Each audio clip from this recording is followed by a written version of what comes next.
салом алейкум. Инак барномаи мо чӣ хел ба хориҷа рафтан. Ман ду-се видео дар бораи чӣ хел ба олмон рафтанро гуфтам. Имрӯз бошад дар бораи чӣ хел рафтан ба Иёлоти Муттаҳидаи Амрико.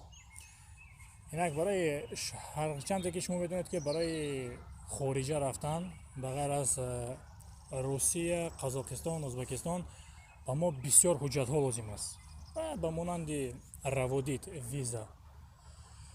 برای این همین کسی که میخواهد که همچون دانشجو نشده، همچون اینوستر نشده به ایالات متحده آمریکا رود، تنها یک راه است که بعد از یک ماه اکتبر گرین کارت سال 2021 سر می شود.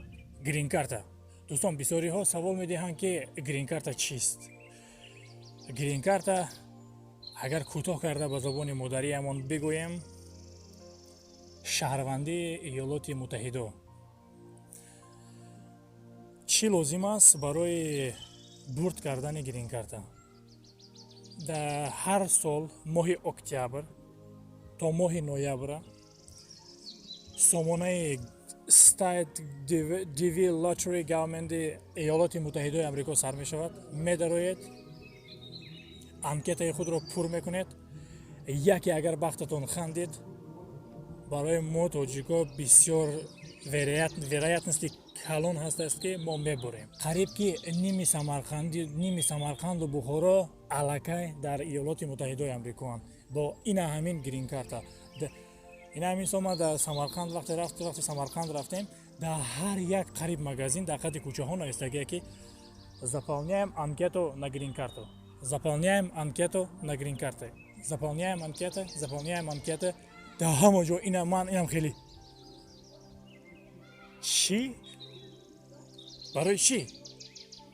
از یک ازبکی همونجا پرسیدم گفت که قریب که از 20,000 زیاد سمرقندی ها یا که شهروندان ازبکستان علاقه در ایالات متحده آمریکا قرار دارند.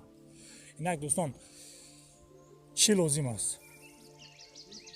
اگر загранпаспорт نداشته باشید هیچی دکار نیست. فقط بدونید که نامهای شما چی خیل به لاتین نوشته می شود. باید حتما توری دونید. و صورت درکار است. طرز صورت را می توانید که با یگان صورت خانچی روید جای کپی فوتوکپی سنتر گوید که برای گرین کارت است. صورت باشد با یگان فوتوکپی سنتر می روید جایی که صورت می گیرند میگوید که صورت برای گرین کارت باید صورت حتما توری باشد. این خیل نه. صورت ها باید این خیل باشند. دوستان اگر شما خواهید که به یگان خیل مشکلی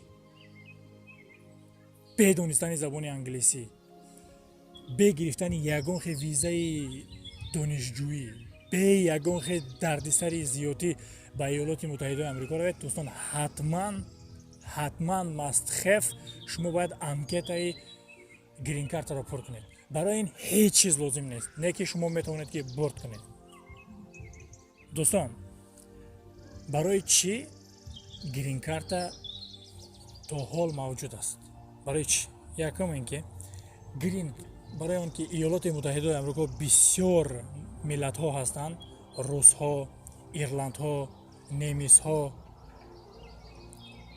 انگلیس ها از بس که اینا هستند امریکا برای همه ملت‌های روی دنیا است. برای این همین شتات کنتوکی که همون گرین کارت را جشن میکند هر سال باید 50,000 آدم صاحب این همین لاتاری شوند، صاحب برد لاتاری شوند و ایالات متحده آمریکا بسیارتر ملت‌های روی دنیا قرار داشته باشد.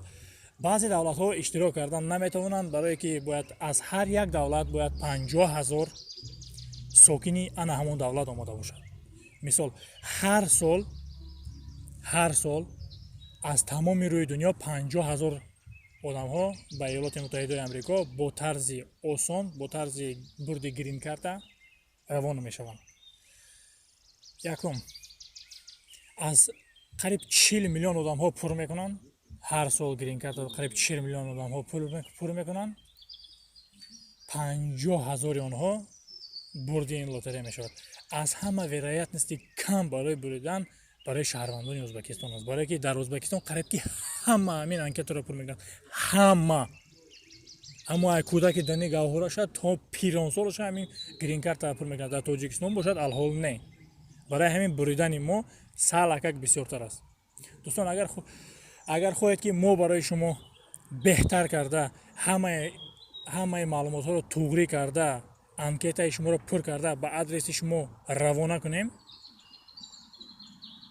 حتما به این نمرها نویسید، واتساپ نویسید، با شما حتما جواب میدیم. برای اونهایی که میگن که ای اگه هیچ کس نمونده است که اگه تو میبری، یعنی همه قاروسا موندن اگه فقط تو میبری، یا که در امریکا تو را انتظار نیستم، یا که تو در همین روسیه چی کار کردی که، یا که در تاجیکستان چی کار کردی که با در امریکا کنی، یا که اینا گپای مردمه که از دنیا یک مقصد ندارن، از دنیا یک چیزی ندارن.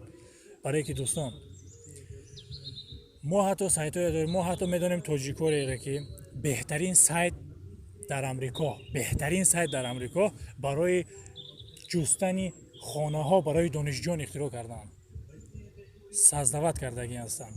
بسیار بچه ها از تاجیکستان اختمون 100%.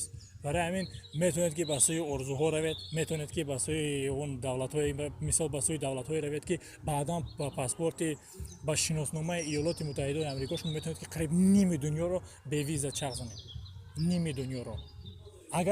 اگر نسبت گرین کارت اگر خیلی سوال‌ها پیدا داشته باشن حتما نویسید در کامنتار، نویسید، لایک مونید، با کانال ما ابونه شوید. مایده ویدیوها زور میشن، مایده